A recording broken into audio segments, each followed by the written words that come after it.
Apakah para sahabat pernah mendengar dan apakah para sahabat percaya? Di suatu masa ada salah satu kaum yang kehabisan bekal dan kelaparan, tidak makan selama berhari-hari. Akhirnya Allah Subhanahu wa Ta'ala menurunkan makanan langsung dari atas langit. Makanan tersebut dibawa oleh malaikat ke muka bumi, sehingga salah satu kaum yang kelaparan itu langsung menikmati atau menyantapnya hidangan yang disediakan oleh Allah langsung dari atas langit. Peristiwa itu diabadikan oleh Allah Subhanahu wa Ta'ala di dalam Al-Quran. Dan kami naungi kamu dengan awan, dan kami turunkan kepadamu manna dan salwa. Makanlah dari makanan yang baik-baik yang telah kami berikan kepadamu, dan tidaklah mereka menganiaya kami, akan tetapi merekalah yang menganiaya diri mereka sendiri. Al-Quran Surat Al-Baqarah ayat 57. Assalamualaikum warahmatullahi wabarakatuh. Apa kabar semuanya sahabat? InsyaAllah baik-baik saja. Jumpa lagi dengan kami Jadir Abdul Salam yang selalu menampilkan konten-konten Islami. Semoga menginspirasi dan semoga menjadi motivasi aktivitas Anda di hari ini. Pecinta sejarah, seperti yang sahabat ketahui bahwasanya Nabi Allah Musa alaihissalam diutus oleh Allah Subhanahu wa Ta'ala untuk menghadapi raja yang zalim, yaitu Fir'aun laknatullah alaih. Nabi Musa alaihissalam salah satu nabi yang memiliki gelar Ulul Azmi, atau salah satu nabi yang memiliki gelar Kalamullah. Salah satu nabi yang berdialog langsung dengan Allah Subhanahu wa Ta'ala ialah Nabi Musa. Nabi Musa alaihissalam salah satu nabi yang paling banyak disebut oleh Allah Subhanahu wa Ta'ala kisahnya di dalam Al-Quran.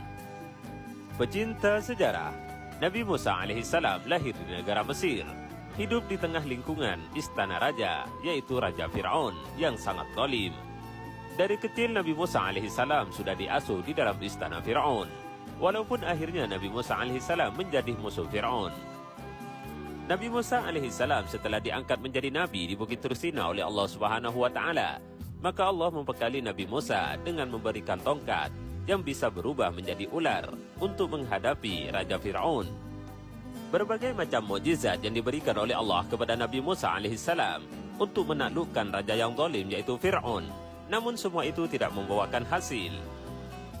Dari berbagai macam mukjizat sudah ditampakkan oleh Nabi Musa atas perintah Allah Subhanahu wa Ta'ala, baik dari tongkat berubah menjadi ular, air di sekitaran istana Fir'aun berubah menjadi merah, belalang-belalang dan kodok-kodok diturunkan oleh Allah Subhanahu wa Ta'ala untuk memberi peringatan kepada raja yang zalim, kemarau panjang sehingga terjadi kekeringan, semuanya tidak membawakan hasil di mata Fir'aun laknatullah alaih.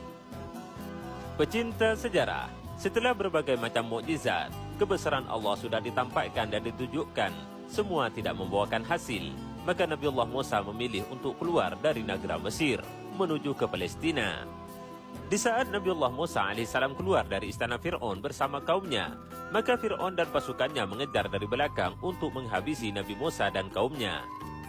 Setelah mendekati Laut Merah, maka Allah Subhanahu wa Ta'ala memerintahkan Nabi Allah Musa untuk meletakkan tongkatnya. Maka terbelahlah laut tersebut menjadi dua, sehingga kaum Nabi Allah Musa alaihissalam diselamatkan oleh Allah dari kejaran Raja Fir'aun bersama pasukannya.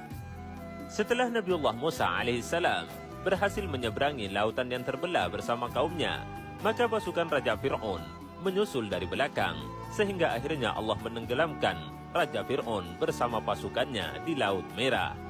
Peristiwa itu diabadikan oleh Allah Subhanahu wa Ta'ala di dalam Al-Quran. Allah Subhanahu wa Ta'ala berfirman, "Dan sungguh kami telah wahyukan kepada Musa, pergilah bersama hamba-hambaku Bani Israel pada malam hari, dan pukullah, buatlah untuk mereka jalan yang kering di laut itu. Engkau tidak perlu takut akan tersusul, dan tidak perlu khawatir akan tenggelam." Setelah Nabi Musa alaihissalam berhasil membelah lautan, Nabi Musa alaihissalam seraya berdoa kepada Allah Subhanahu wa Ta'ala, "Ya Allah, segala puji hanya bagimu, hanya kepadamu kami mengadu, dan hanya kepadamu lah kami memohon pertolongan. Tiada daya untuk menghindari maksiat, dan tidak ada kekuatan untuk taat kecuali dengan pertolonganmu, ya Allah, yang maha tinggi lagi maha agung." Di saat Nabi Musa alaihissalam bersama kaumnya sudah melintasi lautan yang terbelah, maka Allah Subhanahu wa Ta'ala memerintahkan Nabi Musa untuk menurunkan tongkatnya. Maka tertutuplah lautan, sehingga Fir'aun bersama pasukannya ditenggelamkan oleh Allah Subhanahu wa Ta'ala. Setelah Nabi Musa alaihissalam bersama kaumnya selamat dari kejaran Fir'aun, menjelang beberapa hari kemudian, kaumnya merasakan kelaparan sehingga Allah Subhanahu wa taala menurunkan makanan dari atas langit. Peristiwa itu diabadikan oleh Allah Subhanahu wa taala di dalam Al-Qur'an. Allah Subhanahu wa taala berfirman, "Dan kami naungi kamu dengan awan, dan kami turunkan kepadamu manna dan salwa.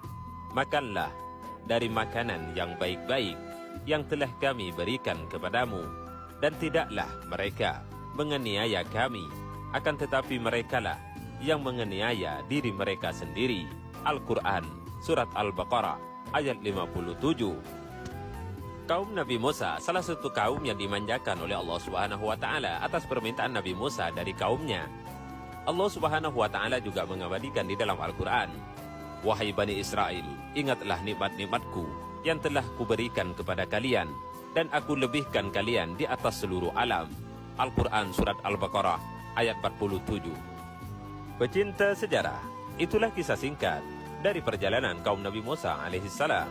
Semoga bermanfaat. Semoga para sahabat yang selalu menonton konten-konten dari kami diberikan kesehatan oleh Allah, dan mudah-mudahan Allah melancarkan rezekinya.